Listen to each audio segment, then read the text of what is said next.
اہل البیت ہے۔ عطرت کا سلسلہ آج بھی حضرت بقیت اللہ اجل اللہ تعالی فرجہ الشریف کی شکل میں ہمارے پاس موجود ہے۔ یہ عطرت ہے، قرآن عظیم بھی موجود ہے۔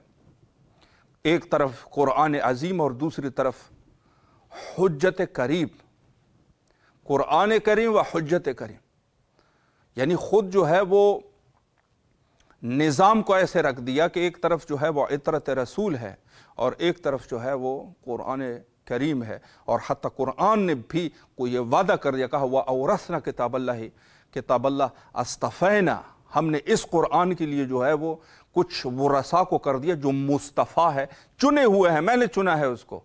مصطفیٰ کا کیا معنی ہوتا ہے؟ چنا ہوا، جو انتخاب شدہ ہوتا ہے اس کو مصطفیٰ کہتے ہیں۔ کہا ہم نے اس قرآن کے وارث جو ہے وہ مصطفیٰ لوگوں کو قرار دیا، ہم نے چنا ہے اس کو، ہم نے چنا ہے ان کو۔ وہ لوگ جو ہے وہ اس کی جو ہے وہ ورثاء ہے، وارث ہے اس کے وارث وہ لوگ ہیں۔ قرآن کا وارث جو ہے وہ اللہ جو ہے وہ چنتا ہے، نہ یہ کہ اور حتی یہ جو لوگ جو کفر کرتے ہیں اور امامت کے منکر ہو جاتے ہیں، ان کے لیے بھی اعلامیہ ہے۔ چونکہ لفظ جب امامت کی بحث قرآن میں آتی ہے تو وہاں پر جعلا استعمال کیا جاتا ہے۔ جعلا یعنی قرار دینا، خدا قرار دیتا ہے، نہ یہ کہ کوئی انسان اس کو قرار دے۔ ہم نے تجھے، ابراہیم کو کہا ہم نے تجھے انسانوں کا امام قرار دیا وجعلا، جعلا جو ہے وہ قرار دینا، تو یہ آپ دیکھیں قرار دیا جاتا ہے، نہ یہ۔ اور جہاں بات پھر وسیلے کی آئی وہاں پر بھی یہی تعبیر استعمال کی، فرمایا کہ وابتغوا الیہ الوسیلہ، وابتغوا یعنی آپ جو ہے وہ وسیلے کی تلاش کرو، اپنے سے وسیلہ نہ بناؤ ہمارے لیے، اپنے سے وسیلہ نہ بناؤ۔ اپنے سے وسیلہ بناؤ گے تو گمراہ ہو جاؤ گے نا، اور کیا بچے گا؟ اپنے سے وسیلہ نہیں بنایا کرتے بلکہ وسیلے کو تلاش کرنا شروع کر دو۔ ہم نے بنایا جو ہے آپ کے لیے وسیلہ، یہ بالکل واضح دلیلیں ہیں، بالکل واضح عقل کے مطابق ہے۔ کوئی شخص جو ہے اس کا انکار نہیں کر سکتا، انکار کرے گا تو گمراہ ہو جائے گا۔ اپنے لیے بہانے ڈھونڈے گا، کسی کو کوئی نقصان انسان نہیں پہنچا سکتا، خود اپنی دشمنی، اپنے عقل کا اپنے لیے نقصان کر بیٹھے گا۔ اللہ نے یہ نظام ایسے بنایا ہوا ہے کہ سب نظام کو انہوں نے اپنے ہاتھ میں رکھ لیا، اور انسان کے لیے صرف ایک چیز دی، وہ اختیار دے دیا، انسان کو اختیار دیا۔ انسان کا یہ نہیں ہے کہ جیسے کچھ فرقوں کا یہ نظریہ ہوا کرتا تھا کہ الخیر من اللہ والشر من اللہ، نعوذ باللہ، کہا خیر اور شر جو ہے وہ ایک سے ہے۔ تو وہ نظام جو ہے یہاں پر نہیں ہے، بلکہ خدا نے ان کے جواب میں کہہ دیا، کہا وَمَا هَدَيْنَاهُ السَّبِيلَ إِمَّا شَاكِرًا وَإِمَّا كَفُورًا، ہم نے جو ہے وہ تم لوگوں کو اختیار دے دیا ہے، اب آپ کی مرضی ہے شاکرین میں سے ہو جا یا کافرین میں سے ہو جا۔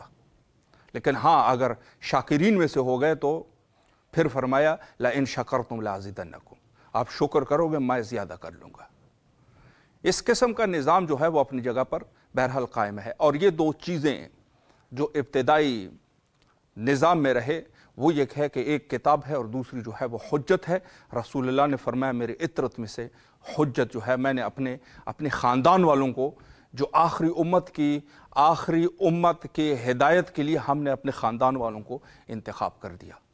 اور بے شمار لوگ جو پڑھے لکھے حضرات ہیں انہوں نے یہ کہا کہ بشریت کو نجات ہی نہیں دے سکتا کوئی شخص اما یہ کہ وہ اولاد علی میں سے نہ ہو، اولاد علی و فاطمہ میں سے ہوگا تو بشریت کی ہدایت کر سکتا ہے، اور کوئی شخص جو ہے وہ بشریت کی ہدایت نہیں کر سکتا۔ ولو اگر کوئی ایسا شخص اٹھ کے یہ کرے گا کہ جو خود بھی غاصب ہو اور اپنے بیٹے جیسا کام جو ہے وہ معاویہ ابن ابی سفیان نے کر دیا، اس نے جو ہے اپنے آپ کو خود خلیفہ تعین کیا اور پھر اولاد رسول اللہ کو چھوڑ کے اس نے یزید کو خلیفہ بنا لیا۔ نظام جو ہے لوگوں کے سامنے اس کا رزلٹ جو ہے وہ لوگوں کے سامنے رہا کہ کیا نقصانات جو ہے امت کو اٹھانے پڑ گئے، اور واقعہ حرہ جو ہے وہ سب کے سامنے ہے کہ جہاں وہ مظالم جو حتیٰ نصب ہوئے ہیں، آج افسوس ہوتا ہے کہ ایسے لوگوں کے بارے میں بھی لوگ مدافع پیدا ہو جاتے ہیں، ان لوگوں کی بھی، اور جہاں بات آتی ہے اہل رسول کی تو وہاں لوگ منہ موڑ دیتے ہیں۔ شرافتوں کی جہاں پر حد تمام ہو گئی، جہاں عزتوں کی حد تمام ہو گئی، وہاں کے لوگ مخالفت کر دیتے ہیں، اور سفرہ معاویہ ابن ابی سفیان کہ جس کا جانشین جو ہے یزید جیسا آدمی ہے، وہاں لوگ جو ہے اس کی دفاع کرنا شروع کر دیتے ہیں۔ بشریت کے عقل کو یہاں پر اذا خاطب الجاہلون قالوا سلاما، یہ کیا جہالت کی انتہا نہیں ہو جائے گی کہ جہاں اس قدر انسان جو ہے وہ جہالت میں جا چکا ہے کہ حتیٰ وہاں پر جہاں پر شرافت تمام ہوئی، جہاں پر عزت تمام ہوئی، جہاں پر کرامت تمام ہوئی، جہاں پر کرائم تمام ہوئے، جہاں پر اللہ نے نعمات کو تمام کر دیا، وہاں پر لوگوں نے دفاع کرنا چھوڑ دیا، وہاں کو لوگوں نے ترک کر دیا۔ جس سفرے کے لیے کہا وَيُطْعِمُونَ طَعَامًا عَلَىٰ حُبِّهِ مِسْكِينًا وَيَتِيمًا وَأَسِيرًا، اس کے لیے جہاں پر کہہ دیا، لوگوں نے اس کو چھوڑ کے دوسری طرف چلے گئے۔ اب جو دوسری طرف چلے گئے تو ظاہر سی بات ہے کہ اس قوم کے لیے اس قوم کا کیا عزوقہ بنے گا؟ اس قوم کے لیے وہی عزوقہ جو ہے وہ ضلالت ہی ہوگا۔ اس کی ضلالت ان کا عزوقہ ہو جائے گا۔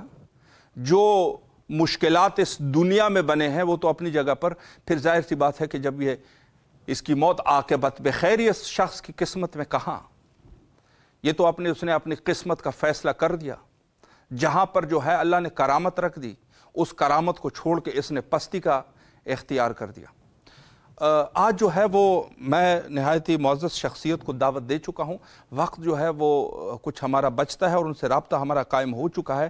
حجت الاسلام المسلمین علی جناب مولانا سید وسیم الحسن رضوی صاحب قبلہ ہمارے ساتھ محو گفتگو رہیں گے اور رابطہ بھی ہمارا قائم ہو چکا ہے۔ السلام علیکم ورحمۃ اللہ وبرکاتہ۔ وعلیکم السلام ورحمۃ اللہ وبرکاتہ۔ قبلہ کیسے مزاج ہے آپ کے؟ خیر عافیت سے انشاءاللہ؟ مولا کرم میں آپ خیریت سے انشاءاللہ؟ الحمدللہ قبلہ آپ کی دعائیں ہیں، شکریہ۔ سب سے پہلے تو بندہ حقیر اور امام حسین علیہ السلام میڈیا گروپ نہایت تہ دل سے آپ کے ممنون اور مشکور ہے کہ آپ تشریف لائے اور خدمت کا موقع ہمیں فراہم فرمائے۔ آپ نے اس خدمت کے لیے ہم کو چنا، بزرگواری ہے ہم قبلہ۔ مشکور ہیں ادنا سے طالب علم جو آپ لوگ۔ مولا آپ کو سلامت رکھے۔ مگر اس کے پہلے ایک بات معذرت کے ساتھ عرض کر دوں کہ میرا نام سید وسیم اصغر رضوی ہے، وسیم الحسن نہیں۔ صحیح قبلہ، ٹھیک ہے، معذرت کے ساتھ سید جی میں اپنے موبائل میں بھی قبلہ اصلاح کر لوں گا، شکریہ قبلہ۔ چونکہ ٹائم جو ہے قبلہ ہمارے پاس ہے تقریباً 5-6 منٹ کا ٹائم ہے، تو میں سوالات کا سلسلہ آپ کی اجازت سے شروع کرنا چاہوں گا۔ پہلا سوال قبلہ اس عنوان سے کروں گا کہ ہم کیوں امام زمانہ عجل اللہ تعالی فرجہ شریف کا انتظار کرتے ہیں؟ اس پر قبلہ اگر ایک وضاحت ہو جائے۔ اعوذ باللہ من الشیطان الرجیم، بسم اللہ الرحمن الرحیم، نستعین وخیر المعین والحمد للہ رب العالمین، وصلی اللہ علی محمد وآلہ الطاہرین ولعنۃ اللہ علی اعدائہم اجمعین، اما بعد۔ بہت اچھا سوال ہے آج کی ضرورت کے اعتبار سے بھی ماشاءاللہ سے، کہ ہم کیوں انتظار کریں؟ ہر ایک کے ذہن میں یہ سوال اٹھتا ہے، لیکن انتظار کیوں کریں اس سے پہلے یہ بھی سوچنا ہوگا کہ انتظار ہے کیا چیز، صحیح جی، اس کی اہمیت کیا ہے۔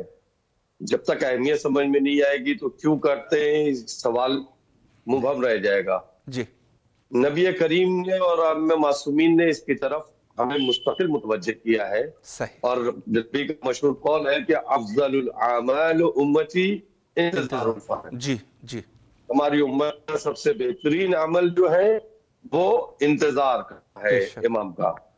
دوسری جگہ بتایا ہے کہ افضل العبادت انتظار الفرج، صحیح، افضل عبادت ہے سبحان اللہ انتظار فرج، بے شک۔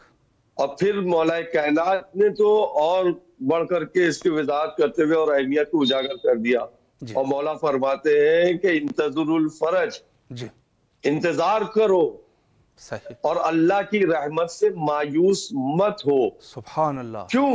اس لیے کہ یہ انتظار جو ہے یہ روح پروردگار میں سے ہے، صحیح۔ اور پھر فرماتے ہیں ان احب اعمال الی اللہ عز وجل انتظار الفرج، سبحان اللہ، پروردگار کے نزدیک جو سب سے بہترین عبادت ہے، اعمال ہے، وہ انتظار ہے۔ تو یہ اتنی اہمیتیں ہیں کہ اب اس اہمیت کے پیش نظر ہم پر لازم ہوتا ہے کہ ہم اس انتظار کو اختیار کر لیں۔ اب رہی بات کہ انتظار کیا ہے اور کیوں کریں، تو انتظار یاد رکھے کہ اس کے معنی اور مفہوم کو بھی اگر ہم سمجھے تو انتظار کا معنی ہے کسی شے کی امید کرنا۔ اللہ اکبر، اللہ اکبر۔ یعنی منتظر کسے کہتے ہیں؟ جی منتظر اس کو کہتے ہیں جو اچھی اور نیک حالت کو پیدا کرنے کا امیدوار ہو. صحیح صحیح. جیسے بیمار، جی ایک مریض انسان کس چیز کی امید کرتا ہے؟ اچھی صحت کی. جی بالکل. تو اس کا مطلب یہ ہوا کہ انتظار کا مفہوم ہی یہ ہے کہ برائیوں سے، فتنہ و فساد سے، شر سے، بلاؤں سے، مصیبتوں سے، ان ساری چیزوں سے نجات پانا کب چاہتا ہے انسان؟ جب ان سے پریشان ہو جاتا ہے. صحیح صحیح. جب ان سے انسان گھبرا جاتا ہے جی تو چاہتا ہے کہ ان سے دور ہو کر کے ایک اچھی حالت کی طرف جائے جو ہمارے ذہن کو، ہمارے دل و دماغ کو، ہمارے وجود کو سکون اور راحت عطا کرے. صحیح بالکل. لہذا اگر سکون اور راحت چاہیے تو ہر انسان، اور عقل بشری یہ بھی تقاضا کرتی ہے کہ انسان کی عقل کا تقاضا ہے کہ وہ سکون اور راحت چاہتی ہے. واہ بالکل. تو ہمیں سکون اور راحت کے لیے، اسی لیے امام کے حوالے سے کیا فرمایا ہے؟ فرمایا گیا کہ جب یہ آئیں گے جی تو کائنات کو عدل و انصاف سے بھر دیں گے، اسی طریقے سے جیسے یہ ظلم و جور سے بھری ہوگی. سبحان اللہ سبحان اللہ. بے شک. یعنی اس ظلم و جور و تشدد سے بچنے کے لیے اور راحت اور سکون اور آرام کی زندگی گزارنے کے لیے ہمیں انتظار امام کرنا پڑے گا. بے شک بے شک بے شک. تاکہ امام آئے تو کائنات کو عدل و انصاف سے بھر دے. اسی لیے اس کی اہمیت کو فرماتے ہوئے خود امام جواد علیہ السلام نے بھی فرمایا ہے، افضل اعمال شیعتنا انتظار الفرج. اللہ اکبر. من عرف هذا الامر فقط فرج عنہ بانتظارہ. یعنی کہ جو شخص افضل اعمال کیا ہے شیعوں کا عمل ہے، وہ انتظار فرج ہے. اور جس نے اس امر کو سمجھ لیا، صحیح، گویا وہ انتظار کی لذتوں کو پا گیا. اللہ اکبر اللہ اکبر. اور کرے کہ انتظار کی ساری اہمیت ہے. انتظار فرج معنی ہی یہی ہے کہ تنگی سے اور غم و آلام سے نجات حاصل کرے اور رہائی پانے کی ترکیب کرے. سبحان اللہ سبحان اللہ. لہذا ان ساری انتظار کا جو فلسفہ ہے وہ یہی ہے. جی انتظار راحت اور سکون کے لیے. بے شک. قبلہ بہت خوبصورت طریقے سے آپ نے وضاحت فرمائی، انتظار کے مفہوم کو بھی واضح فرمایا، اور ساتھ میں جو ہے وہ معصومین کے اقوال سے اور انتظار جو ہے اس کی کیا اہمیت ہے اور اس کی کیا ضرورت ہے. ایک سوال یہاں پر میں آپ کی خدمت میں یہ کرنا چاہوں گا کہ بہت سارے علماء فرماتے ہیں اور روایات میں بھی جیسے آپ نے فرمایا کہ امت کا سب سے عظیم عبادت ہے وہ انتظار ہے. تو انتظار جو ہے ظاہر ہے کہ کیا طریقہ ہے، صحیح طریقہ کیا ہے انتظار کرنے کا، اس پر بھی قبلہ اگر وضاحت فرمائے. آپ کے لیے وقت کو بھی وسیع کیا گیا ہے. دیکھیں انتظار کرنے کا صحیح طریقے کے جہاں تک سوال ہے تو پہلی چیز یہ ہے کہ انتظار کون کرے گا. صحیح جی. پہلے یہ طے ہو کہ انتظار کرے گا کون. جی بے شک. وہی انتظار کرے گا جو شر و آفات و فتنوں و بلیات سے اپنے آپ کو محفوظ رکھے گا. صحیح بالکل. یعنی امام کا چاہنے والا شریر نہیں ہو سکتا، جی بے شک، فتنہ و فساد والا نہیں ہو سکتا. بے شک. اللہ اکبر. یعنی پہلے اپنے نفس کی اصلاح کرے تب امام کا انتظار کرے. اللہ اکبر اللہ اکبر. دیکھیے میں بہت آسان لفظوں میں اپنے سامعین تک ایک بات پہنچا دوں کہ ہم جس کا انتظار کر رہے ہیں وہ ہے کون. صحیح. وہ ہے کون. جی. وہ اس کے جو ہم یاد کرتے ہیں القابات سے، ان کے صفات سے، ان میں سے ایک لقب یہ بھی تو کہتے ہیں منتقم خون حسین. اللہ اکبر اللہ اکبر. بے شک بے شک. امام حسین کے خون کا انتقام لینے والا، بدلہ لینے والا. بے شک. اور پھر اس کے آمد کی ہم دعا کرتے ہیں کہ آ جائے آ جائے آ جائے. صحیح. آ گئے مولا. تو اب ہم یہ بھی ساتھ میں دعا کرتے ہیں کہ ہم کو مولا اپنے ناصروں میں شمار کر لے. جی بے شک کرتے ہیں. بے شک ہے نا. تو جب ہم امام کے ناصر بنیں گے اور یہ امام ہے کربلا کے امام کے خون کا بدلہ لینے والا. صحیح بے شک. یعنی نائب حسین ہے، فرزند حسین ہے. سبحان اللہ. ہے نا. جی. اب اس کی فوج میں شامل ہونا ہے، اس کا سپاہی بننا ہے. جی. تو کم سے کم ہمیں چاہیے کہ ہم کربلا کے ناصران امام حسین کی سیرت کو پیش نظر رکھیں اور اسے اپنے وجود میں اتارنے کی کوشش کریں. اللہ اکبر، اللہ اکبر. بے شک، بے شک. جب تک ناصران حسین کی سیرت وجود میں نہیں اتاریں گے ہم کربلا کے خون کا بدلہ امام کے ساتھ کیسے لے سکتے ہیں؟ نہیں لے سکتے. یقیناً، یقیناً. بے شک. تو اب ہماری ذمہ داری یہ ہے کہ ہم پہلے ناصران حسین کو سمجھیں، ان کی سیرت کو پڑھیں، ان کے کردار کو اپنے وجود میں اتاریں. صحیح. انتظار کا مطلب نہیں ہے کہ ہاتھ پہ ہاتھ رکھ کر ہم بیٹھ گئے اور ہاتھ میں تسبیح لے کے انتظار انتظار انتظار انتظار. اٹھو نہیں، ہم انتظار کر رہے ہیں، نہیں انتظار کر رہے ہیں. ارے یہ کس نے کہہ دیا جی کہ بیٹھ کر کے ہاتھ پہ ہاتھ رکھ کر کے بیٹھے رہنے کا نام انتظار؟ انتظار کا مطلب یہ ہے کہ ہر وہ کام کرو کہ جو کام امام کی حکومت کے لیے آسانیاں پیدا کرے. صحیح. بے شک، بے شک. میں ایک جگہ مجلس پڑھنے گیا تھا، وہاں پر گفتگو ہو رہی تھی تو ایک صاحب کہنے لگے کہ مولانا انتظار کا مطلب یہ کہ امام کے دور میں ظلم و جور ہوگا. تو اب ہم لوگ اس لیے جو برائیاں کرتے گوزیلا کہ امام آ جائے. اللہ اللہ. یعنی آپ پھر امام کے سپاہی کا ہوں گے، پھر امام کی تلوار کے مستحق ہوں گے. جی بے شک، بے شک. اگر یہ ذہنیت ہے تو اس کو دور کریں. ہمیں حبیب بننا ہے، ہمیں حر بننا ہے، ہمیں مسلم و سجا بننا ہے، تب امام آئیں گے. اللہ اکبر. اگر چاہتے ہیں کہ امام کا ظہور ہو تو پھر کم سے کم جو مشہور روایت ہے 313 والی اس کو تو پورا کریں. اللہ. بے شک، بے شک. لہذا اور انتظار کا بہترین ذریعہ اور یعنی دنیا میں اصلاح کا بہترین ذریعہ ثانیہ زہرا دیکھے گئی ان مجلسوں کی صورت میں. اللہ اکبر. بے شک. یہ ایک ذریعہ ہے امام کے انتظار کا. بے شک. میں یوں بتا دوں کہ دیکھیے کوئی بھی فوج ہو کسی بھی جگہ کی، کہیں کی بھی، کسی کی بھی فوج ہو، فوج ایک ٹریننگ سینٹر ہوتا ہے. صحیح. بالکل.